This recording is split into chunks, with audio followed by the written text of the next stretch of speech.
Our life with Mark was a picture of domestic bliss, until a late-night call from our favorite restaurant came with a terrifying instruction. Don't tell your husband. The scent of lavender and clean linen still clung to the air from the load of laundry I just folded. It was the scent of our life, mine and Mark's. Stable, comfortable, predictable. I was sitting on our plush gray sofa, a cup of chamomile tea cooling on the coaster beside me, scrolling through the photos from our 10th anniversary dinner last week. There we were, beaming at the camera, Mark's arm wrapped tightly around my waist. He looked so handsome in his navy blazer, his eyes crinkling at the corners the way they always did when his smile was genuine. We were at La Belle Vie, our spot, the place we'd gone on our third date, the place he'd proposed, the place we returned to every year to celebrate the life we'd built. Mark was upstairs, fast asleep. He'd had a late one last night, a boys' night with his college friends, he'd called it. He'd stumbled in around 2 a.m., smelling of stale beer and pizza, and collapsed into bed after giving me a clumsy, sleepy kiss on the forehead. I'd smiled in the dark. 10 years in, and the sight of my reliable, slightly goofy husband coming home to me still filled my chest with a quiet warmth. He was a good man, a solid man, the kind of man who called his mother every Sunday and remembered to take the recycling out without being asked. That's why the phone call felt like a rupture in reality. My phone buzzed on the couch cushion, vibrating against my thigh. I glanced at the screen, expecting my sister or maybe a spam call, but the name that lit up the display was La Belle Vie. I frowned. It was almost 11 p.m.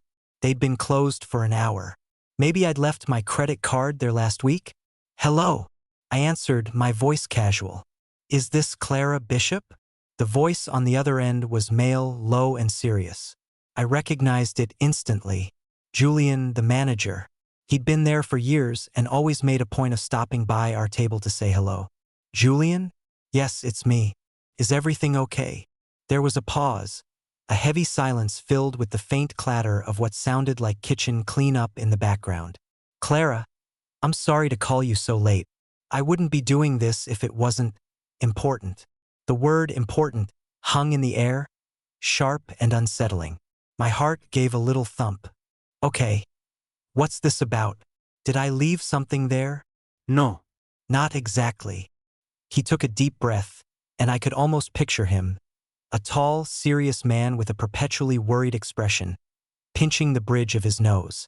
Something happened at the restaurant last night. It involves your husband, Mark. My stomach tightened. Mark? Last night he was with his friends at a sports bar across town. He hadn't mentioned anything about going to La Belle Vie. My husband? I think you must be mistaken. He was out with friends somewhere else. He was here, Clara, Julian said, his voice firm but laced with an unmistakable note of pity. He was here late, after closing. The room suddenly felt cold. The happy photos on my phone screen seemed to mock me. After closing? I don't understand. What happened? Did he break something? Was he drunk? My mind was scrambling, trying to build a plausible, innocent explanation. Maybe he and his friends had ended up there. Maybe he'd done something stupid. Mark could get a little boisterous after a few drinks. It's more complicated than that, Julian said, his voice dropping even lower, as if he was afraid of being overheard. Look, I can't discuss this over the phone. It's a delicate situation. We have security footage. Security footage. The words landed like stones in my gut. Whatever this was, it was bad enough to be captured on camera. Bad enough for the manager of our favorite restaurant to make a cryptic late-night phone call. What do you want me to do? I whispered, my throat suddenly dry. This is when his words became precise, deliberate, and terrifying. I need you to come to the restaurant. Now. And Clara, you need to come alone. Watch the footage. And for God's sake, don't tell your husband.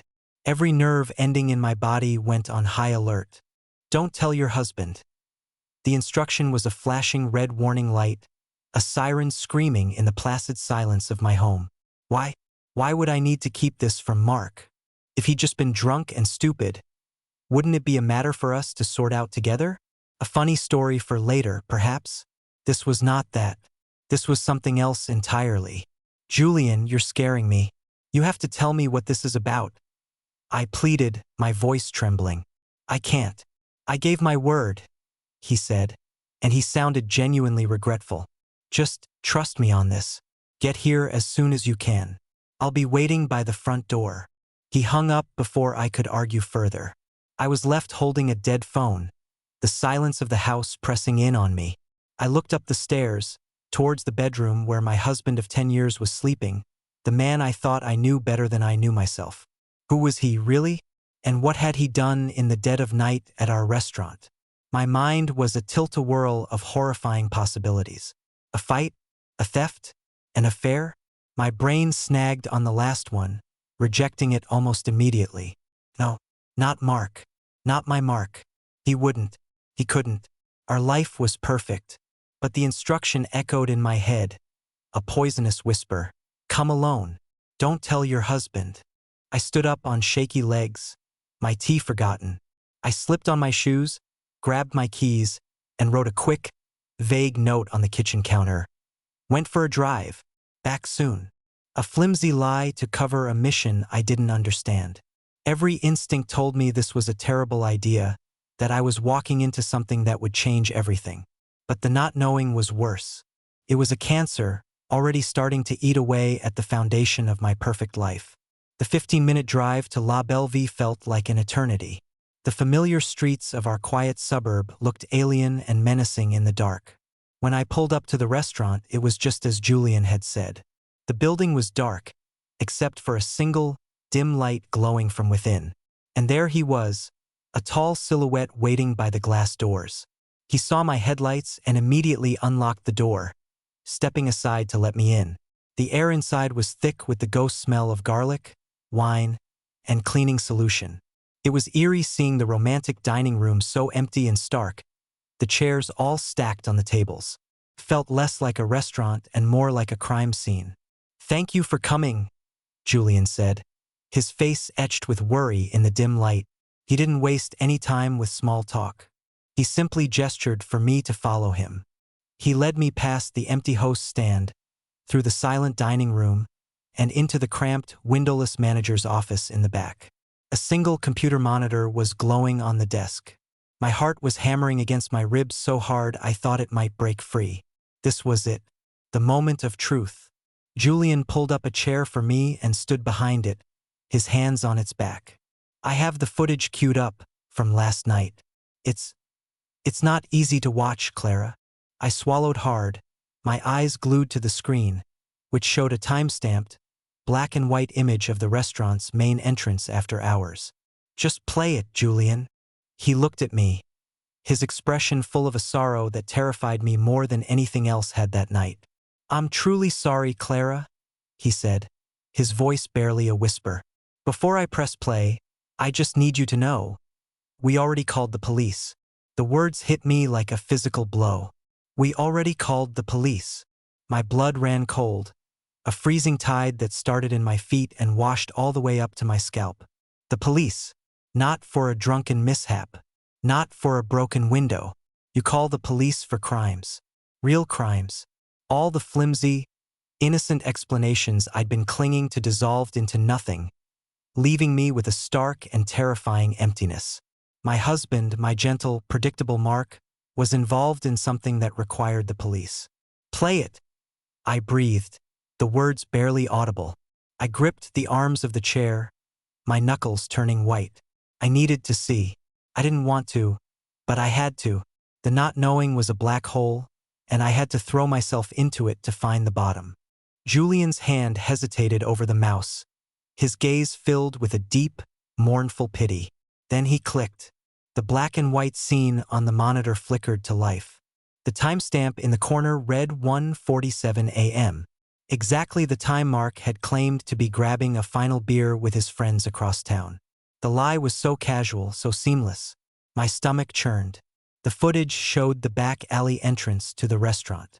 It was dark, illuminated only by a single, harsh security light. A figure stepped into the frame.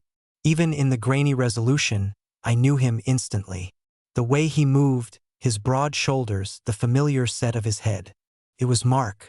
He wasn't stumbling. He wasn't drunk. He was purposeful, his movements quick and tense. He looked over his shoulder once, twice, before reaching into his pocket.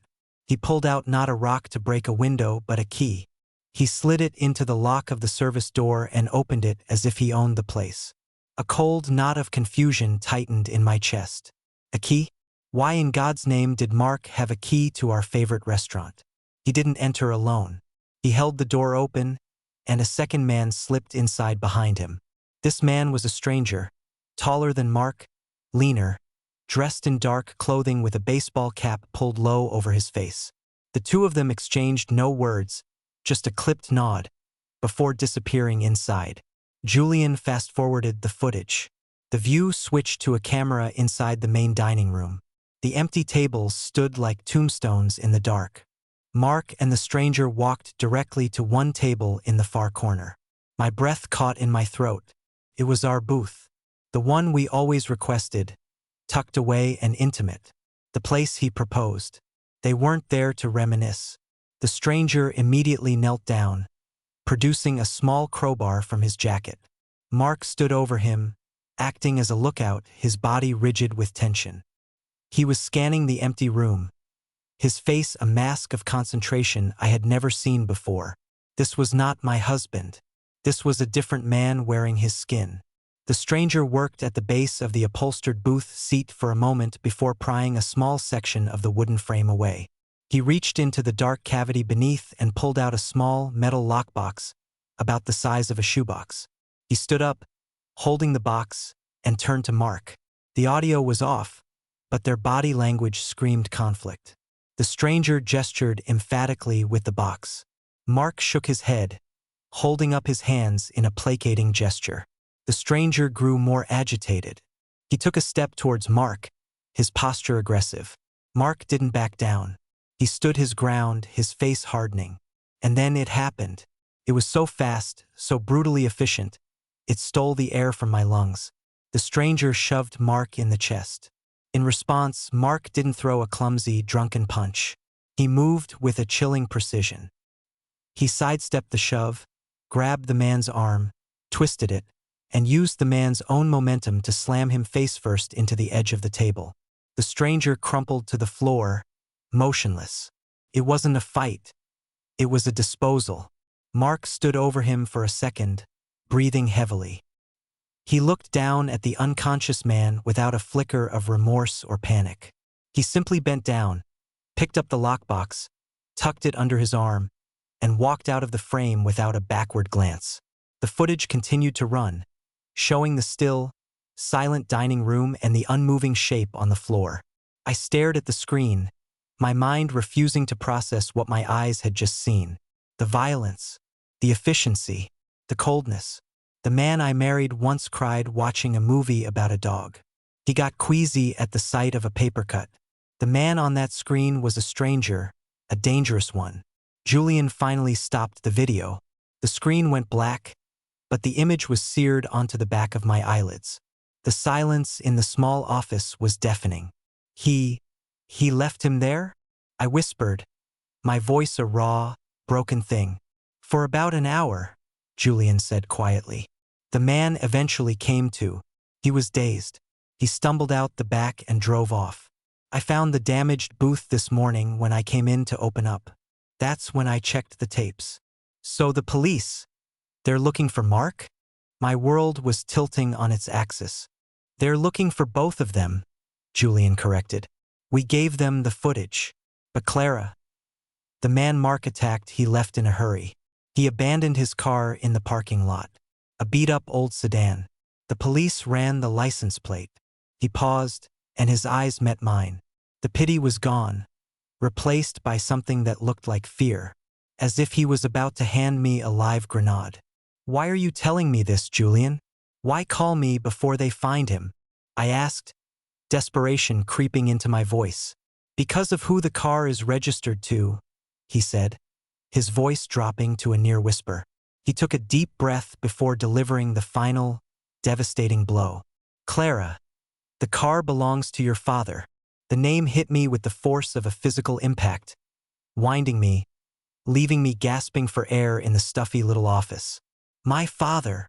The words were a choked, disbelieving squeak. Couldn't be. It was impossible. My father, Richard, was a retired accountant who lived 3 states away in a quiet Florida suburb. His biggest excitements were his weekly golf game and navigating the early bird special at the local diner. He drove a sensible sedan, yes, but the idea of him being connected to a shadowy figure with a crowbar, to a violent break-in, was so ludicrous it bordered on insane. No, I said, shaking my head, a frantic denial bubbling up from the pit of my stomach. No, that's a mistake. It has to be. My father is in Florida. He hasn't been here in over a year. The police confirmed the registration and the address, Julian said gently, his voice full of an apology. He didn't know me. Richard Miller, 124 Shoreline Drive, Naples, Florida. He knew my maiden name. He knew my father's address. The details were too specific, too correct to be a coincidence. The floor seemed to fall away beneath my feet. The 2 disconnected nightmares. My husband's secret, violent life and this bizarre link to my mild-mannered father were suddenly twisting together into something monstrous and incomprehensible. I stared at the black screen, trying to make sense of the impossible. The stranger in the video, he wasn't my father. I knew that for sure. He was too tall, too thin. But the car, that was a tangible link, a piece of irrefutable evidence connecting my family to this sordid mess. Had my father's car been stolen? Was he a victim here too? But then why was it here now, driven by a man meeting my husband in the dead of night? My mind raced, tumbling through a fog of confusion and fear. Mark had always had a cordial, if slightly distant, relationship with my father. They exchanged pleasantries on holidays, talked about the weather and sports. There was no deep bond, but certainly no animosity. There was nothing, absolutely nothing, in the 10 years I had known Mark to suggest he was capable of this kind of deceit, this kind of brutality. Nothing to link him to a criminal underworld that would involve my own father. Did the police? Did they contact my dad? I asked, my voice thin and reedy. Julian shook his head. Not yet. They asked me not to. They said they were handling it. But Clara, when I saw the name, I couldn't let them show up at your door without giving you a chance. You and Mark have been good customers for a long time. I felt like I owed you that much. A chance. A chance for what? To run? To hide? To confront the man sleeping peacefully in my bed and ask him what in God's name was going on? The thought sent a fresh wave of terror through me. The Mark on that video was not the man I would confront. He was a dangerous stranger. What would he do if he knew that I knew? I felt a sudden, desperate urge to protect him, a vestige of the wife I had been just an hour ago. It warred with a primal instinct to protect myself. From him. The lockbox, I said, seizing on the one piece of the puzzle that wasn't a person. What was in it? We don't know, Julian replied. Mark took it with him. Of course he did. I stood up, my legs feeling like jelly. The office felt like it was closing in on me. I needed air. I needed to think. Thank you, Julian, for telling me. Be careful, Clara, he said, his voice heavy with concern. I nodded numbly and walked out of the office, through the ghostly dining room, and back out into the cold night air. The world felt tilted, unreal. I got into my car and just sat there for a long moment, my hands gripping the steering wheel, my mind a blank slate of shock. Then, on pure instinct, I pulled out my phone and dialed my father's number. It rang once, twice, 3 times, each ring stretching my nerves tighter. Finally, it went to voicemail. Hi, you've reached Richard. Leave a message. His voice was cheerful, normal, so terrifyingly normal. I hung up without leaving a message. I drove home on autopilot, my brain finally kicking back into gear, but it was a chaotic, useless whirring. The man I loved was a liar, a violent criminal, and somehow my father was entangled in his mess. The life I had cherished, the stable, comfortable, predictable life, had been a facade, a carefully constructed stage play, and I was the only one who didn't know the script. When I slipped back into the house, it was almost 1 a.m. The note was still on the counter, untouched. I crept up the stairs, my heart pounding with every creak of the floorboards. I pushed open our bedroom door. In the soft glow of the moonlight filtering through the window, I could see Mark. He was on his side, facing away from me, breathing deeply and evenly.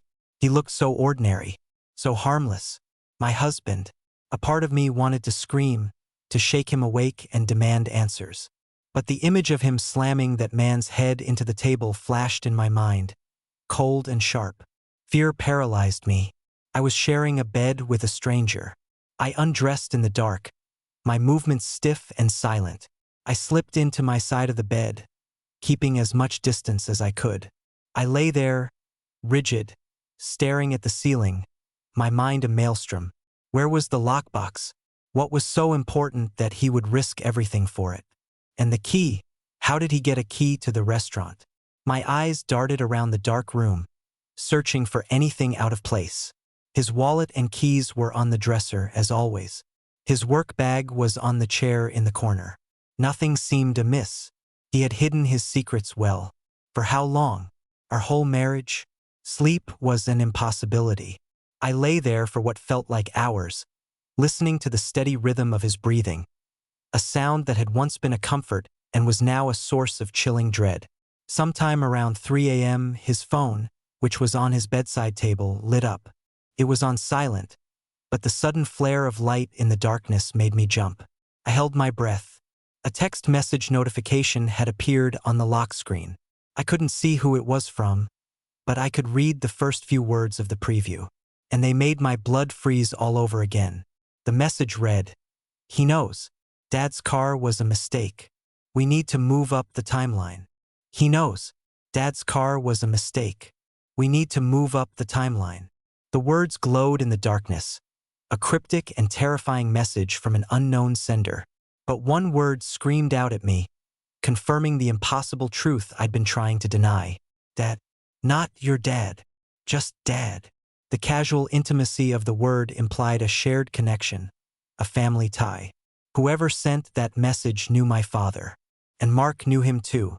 This wasn't a random intersection of two separate lives. This was a conspiracy, and my family was at its heart. My mind reeled. The stranger in the video, the man Mark had so brutally dispatched. Was he my brother? I didn't have a brother. My father had no other children. A cousin? A nephew? Who was this person so integral to this dark plot that Mark was referred to simply as Dad? The message wasn't just a warning. It was a key, unlocking a door to a secret wing of my family's history I never knew existed. And Mark, my husband, had been living there all along. The phrase, "move up the timeline," echoed ominously in my head. A timeline for what? What were they planning? And who was the he who knows? Was it Julian? The police? Me? The screen went dark, plunging the room back into shadow, but the words were burned into my vision. I lay there for another hour, my body a single rigid muscle of terror. Every creak of the house, every rustle of the sheets as Mark shifted in his sleep, sent a jolt of adrenaline through me. I was trapped in a nightmare, lying next to its monster. I had to get out. I had to find answers. The lockbox, the message on the phone confirmed it was central to whatever this was. Where would he hide it? Slowly, carefully, I slid out of bed. My feet were ice cold on the hardwood floor. I held my breath, listening. Mark's breathing remained deep and steady. He was still asleep. I tiptoed out of the bedroom, closing the door behind me with an infinitesimal click. The house was silent, a sleeping vessel of secrets. Where would he put something he wanted to hide? Not in the house. Too risky. I checked his briefcase first, my fingers fumbling with the clasps in my haste. Just work papers and a laptop. I checked his gym bag, sweaty clothes and running shoes. I went downstairs, my heart hammering against my ribs, and searched his desk in the study. Nothing. Just bills and old statements. My mind raced. Where? Somewhere accessible but not obvious. The garage. Of course. It was attached to the house, but it was his domain, filled with tools and boxes I never touched. I crept through the kitchen and slipped through the door to the garage. The air was cool and smelled of gasoline and sawdust. I flicked on the light, wincing at the sudden brightness. It was a typical suburban garage. A lawnmower, shelves of paint cans and tools, holiday decorations in dusty bins. Mark's car, a practical SUV, was parked on the left. I started there, my search growing more frantic. I checked the glove compartment under the seats, in the trunk under the spare tire. Nothing. I was getting desperate, my hope draining away with every empty compartment. I stood back, scanning the cluttered shelves.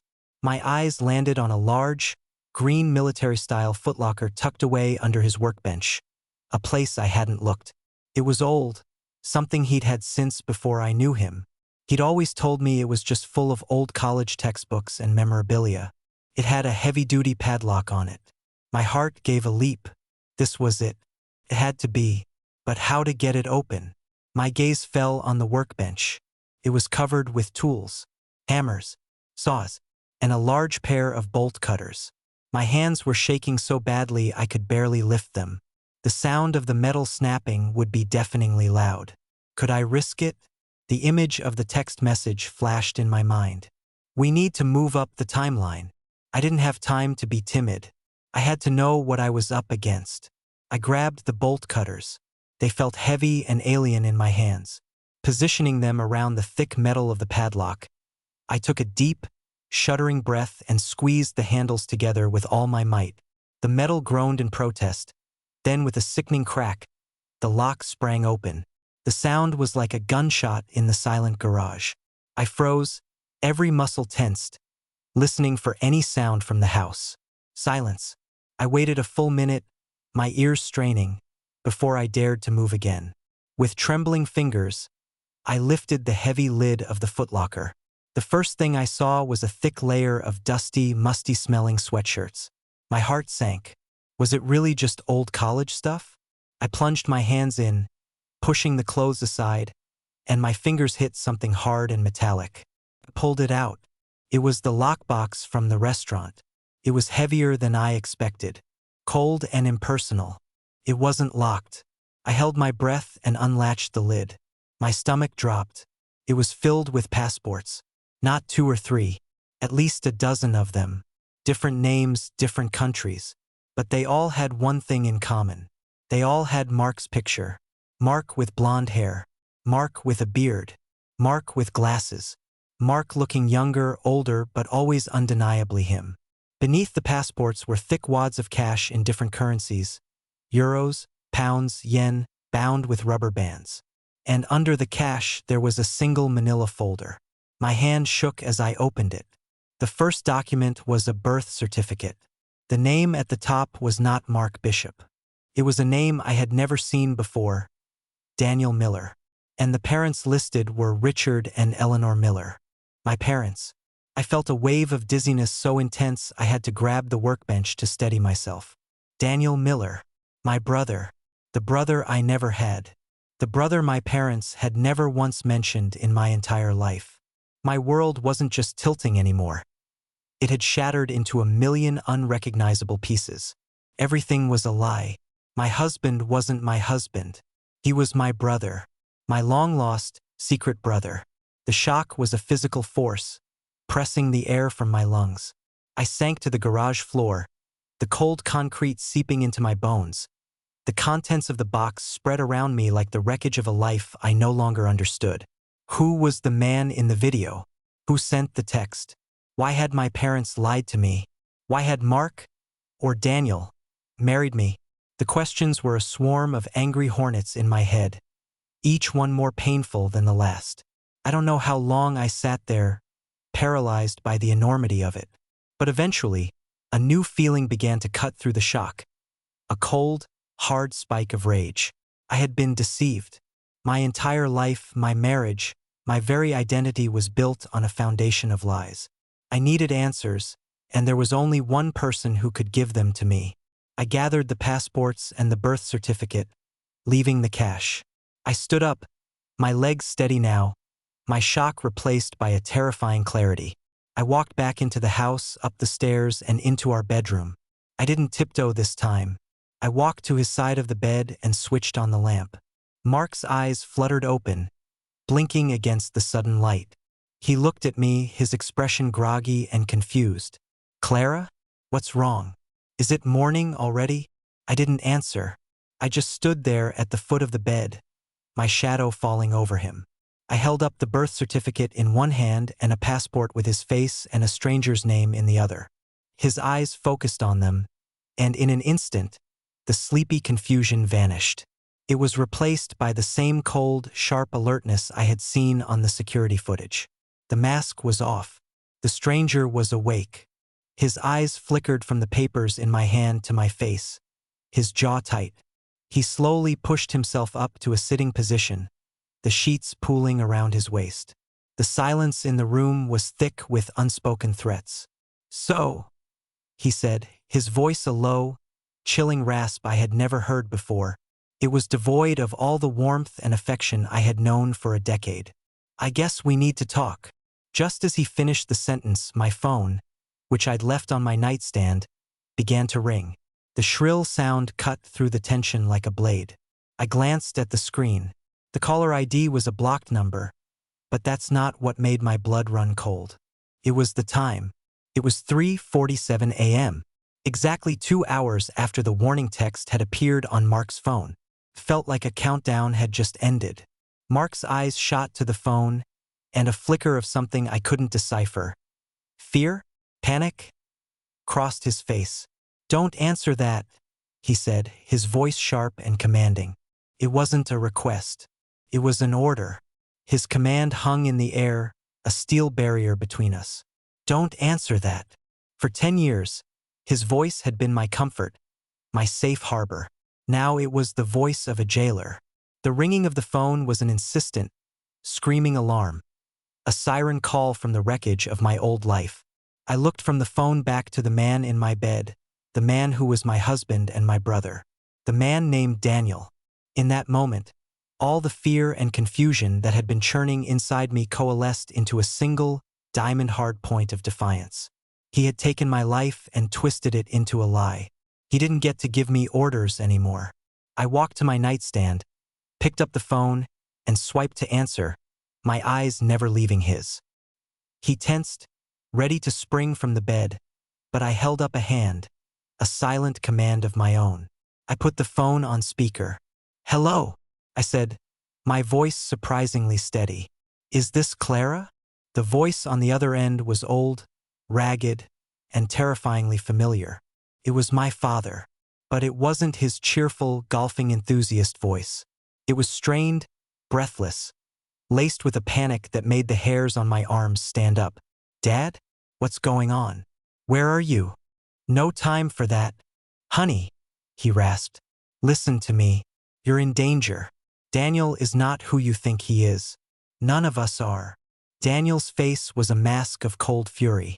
He looked at me, then at the phone, a silent, furious conversation passing between them.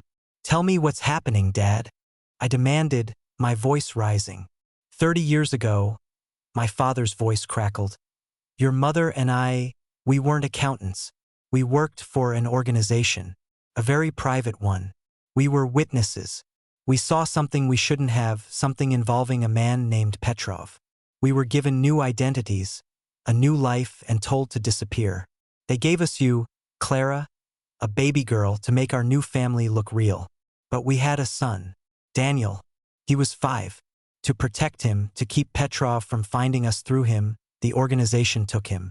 They raised him, trained him, turned him into a ghost and operative. They promised us that when Petrov was no longer a threat, we'd get him back. The pieces crashed together in my head with dizzying speed. My perfect, stable childhood. The lack of family photos from before I was born. My parents' reluctance to ever talk about their past.